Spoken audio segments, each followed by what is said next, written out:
Part 3. You will hear two students called Jeanne and Thomas discussing their sports science course. First, you have some time to look at questions 21 to 24.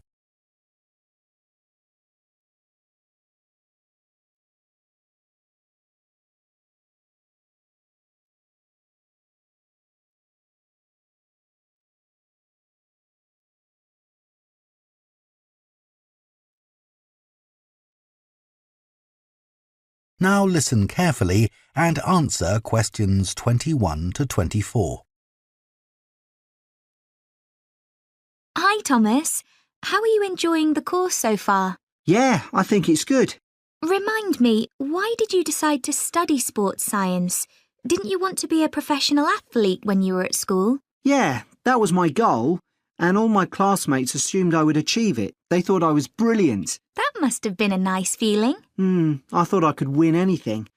There was no one who could run faster than me. Exactly.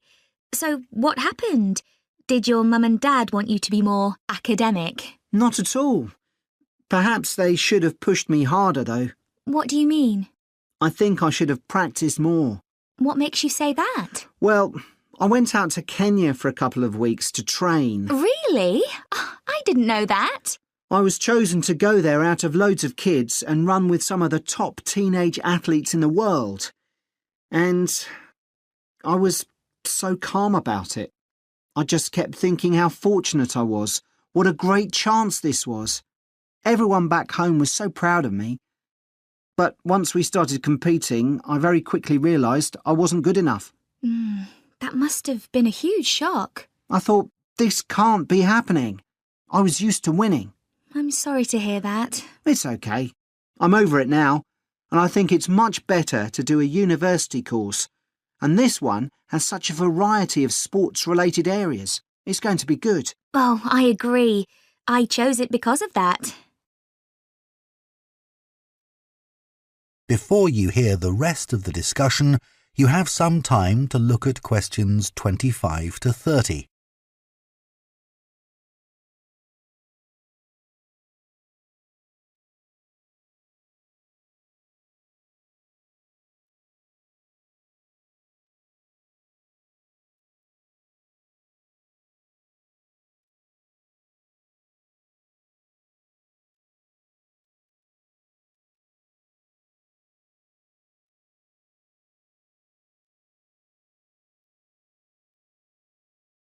Now listen and answer questions 25 to 30.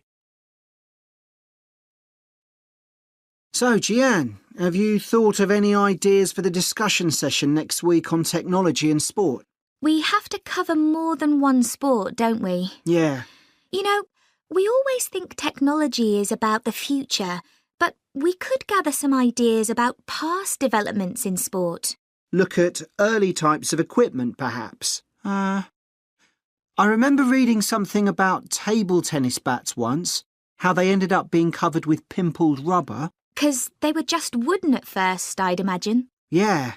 In about the 1920s, a factory was making rolls of the rubber in bulk for something like horse harnesses. Really? Yeah, and someone realised that it would make a perfect covering for the wooden bats. So, what about cricket? That's had a few innovative changes. Maybe the pads they wear on their legs? I don't think they've changed much, but I'm just looking on the internet.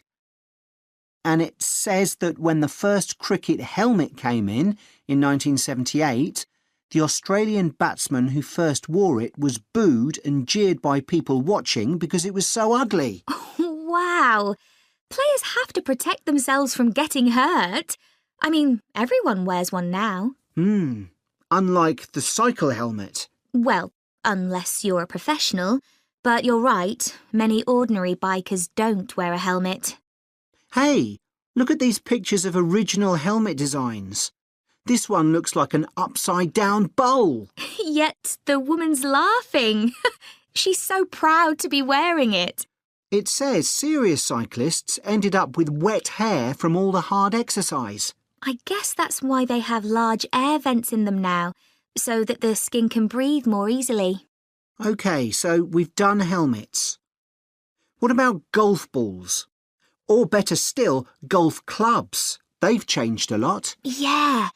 I remember my great-grandfather telling me that because a club was made entirely of wood, it would easily break and players had to get another. There's no wood at all in them now, is there? No, they're much more powerful. The same must be true of hockey sticks. I don't think so, because players still use wooden sticks today. What it does say here, though, is that when the game started, you had to produce a stick yourself. I guess they just weren't being manufactured. So, one more perhaps? What about football? Well, I know the first balls were made of animal skin. Yeah, they covered them with pieces of leather that were stitched together. But the balls let in water when it rained. Oh, that would have made them much heavier. That's right. You can imagine the damage to players' necks when the ball was headed. Oh, how painful that must have been. Yeah. Well, I think we can put together some useful ideas and... That is the end of part 3.